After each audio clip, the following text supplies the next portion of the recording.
Now the discs that we're replacing have given us good service for many track day years, street years, over 10,000 miles, and the bike already has coming up on 30,000 altogether, and I think this is going to be a nice upgrade for the brakes. Now I've done all the things over the years to spinning the buttons, cleaning them, keeping the pads clean, but it's just time, and there's like anything in life. There's just time on this bike. It's time for an upgrade. Now on the GS 1100, we've had 3 sets of rotors already. These are the EBCs, the floating EBCs. Way better than the 2 Suzuki sets that we got. The original ones were not floaters. These super set of brakes, really super. I wish I could just take this whole front end off and put it on the FZR sometimes. Now one of the best investments, and this was about 75 bucks that I ever made. I got the power winch from Harbor Freight, the heavy duty strap. I always keep the bike stabilized on the back axle. But this allows me to just get the front end off the ground enough that I can, well, whatever amount I want, because I'm going to have to obviously pull the front wheel and pull the calipers off. By the way, one of the last upgrades we made on the bike, we replaced the windshield. We made the carbon fiber windshield, and that, of course, that turned out to be just as good as gold. And that has shown it's stiffened up the front end because this is track day body work. It's very flimsy. This really was a good thing I should have done years ago. But it's time to replace the discs. Well, from this point, it's pretty simple. We got to pull the calipers. I'll just do the step by step. Pull the caliper bolts, tie the calipers back, take the axle bolt out, pull the front wheel off, and then usually the bolts when they're in this case probably for many years, they can be a little bit of a pain to get out, but I'm sure we'll be able to get them out. Always the best thing before you start any of these things, get the calipers up out of the way.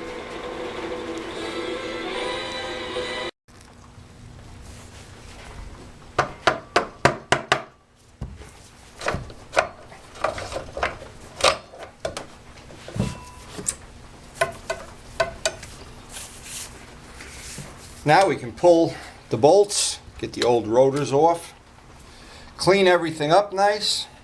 This job will go pretty smooth. A small tip I learned the hard way that makes it easier for me.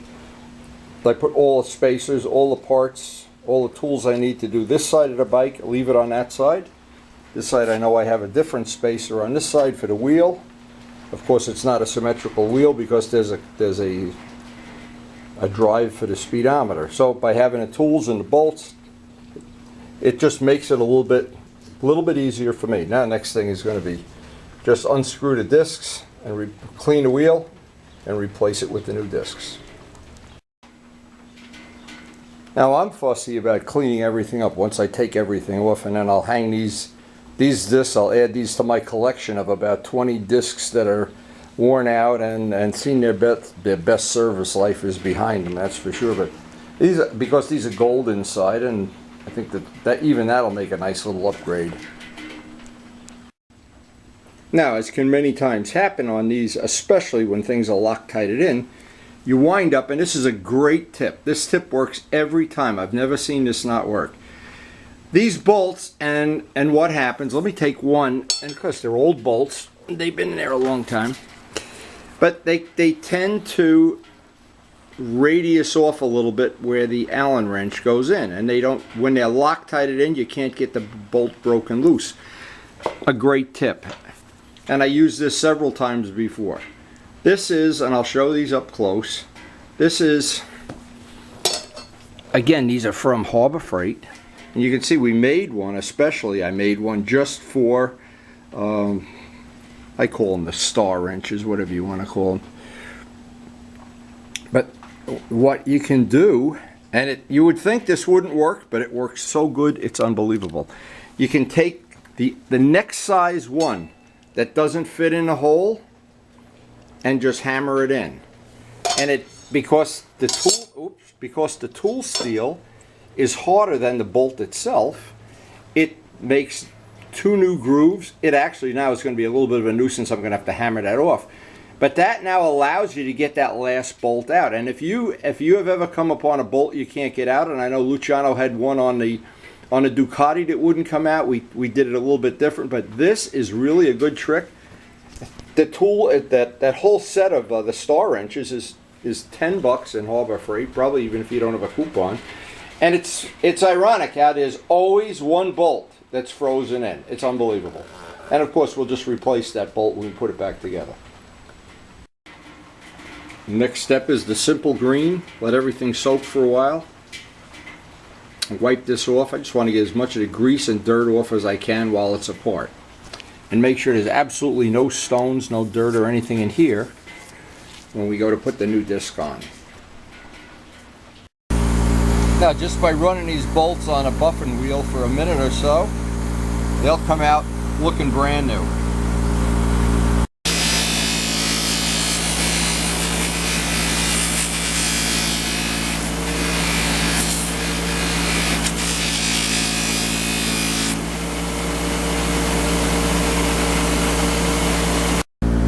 And just 1 minute on a buffing wheel, and they really, I think it makes a nice little upgrade. Again, the whole purpose of doing this is for upgrades.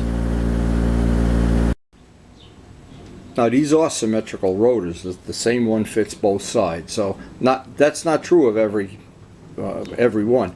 And I read some directions, or I don't remember some directions. Some of my YouTube videos where if you're doing wave rotors, and I'm not, these because they don't have a wave, but the waves shouldn't line up. They should be offset. So because these have holes, this is kind of the old school way. These really look beautiful. The workmanship on this is just perfect.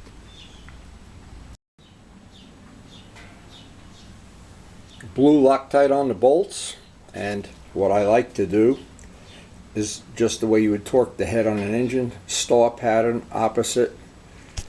Torque each one down hand tight, and then about 5 or 10 pounds more, same thing in the star pattern, and then put the final torque on with a very accurate, and it's not even a Harbor Freight torque wrench. We have a good one.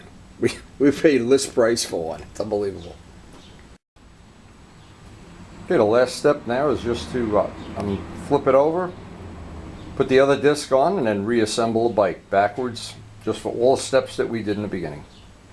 Kind of a straightforward thing. Hope there's a couple little tips you can use in the course of checking this out. I just had a nice coffee break.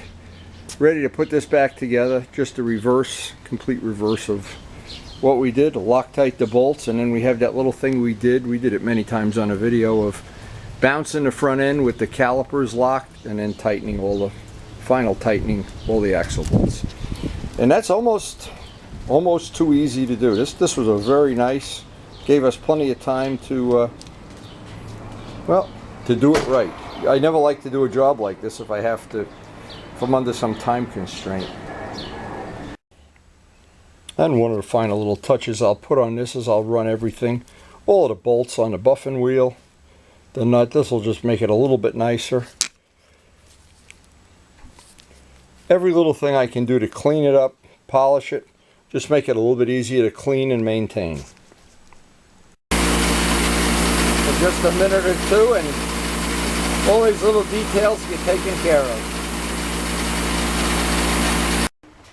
Now, a really handy tip is, of course, putting this all back together, it's always a problem. The spacer wants to fall out and everything. A little bit of wheel bearing grease on the spacer kind of holds that in place. And I found, and of course, lining up the speedometer drive with the little detent that keeps it from spinning around. But I learned another thing in the course of doing this. I found something else that I think is really I didn't expect it, but it's really worthwhile. I've always had the issue of when I have to put the front wheel on, the bike is off the ground and I have to get my feet underneath it and raise the tire up using my feet. Well, in this case, what I did it just a little bit different. Instead of raising the tire, I just lowered the bike right onto the axle, right until everything lined up. And that worked out just as good as can be. I can't believe it. And I just figured What the genius I am, I probably did it 10 times the other way. But anyway, that isn't having this a $75 tool saves your life. It's unbelievable. And I work alone almost all the time. Another tip, I always put a little bit of either oil or grease on the axle before I push it through, so that it doesn't come out all rusty and corroded next time you change your front tire or whatever. I'm really old school too. What I do is every time I tighten a bolt or push something through or put a caliper on or anything, I want to spin the front wheel. I don't want to see any resistance, anything that doesn't look right, something that's out of alignment. Now the brake rotors, these should be really, really nice. The new pads should seat in very, very quickly, a couple hundred miles, and we should have some really nice brakes for another 38,000 miles.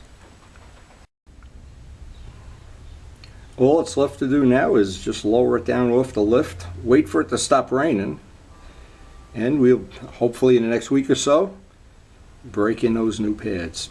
Anyway, hope you enjoyed the video. Hope you picked up a couple little tips. Hey, us backyard mechanics, we got to share the information.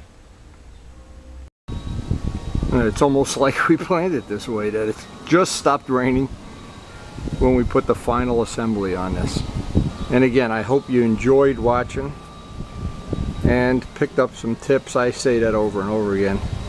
And now we probably there's something realistic here that I have to take into account. We probably have more money tied up in the front brake of this bike than what we originally paid for the bike. I'm not sure if that's exactly accurate, but it's close. Anyway, again, thanks for watching.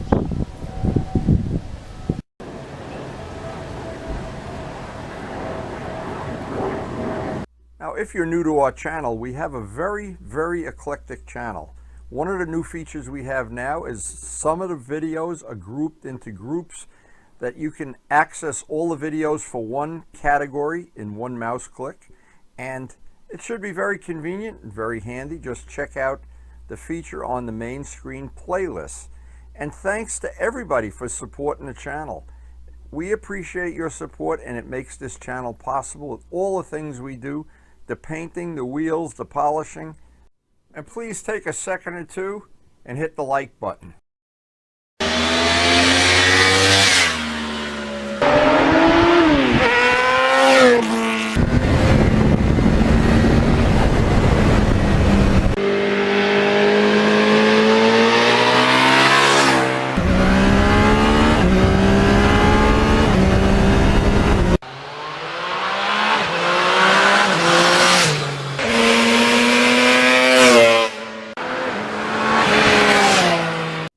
And thanks everyone for watching.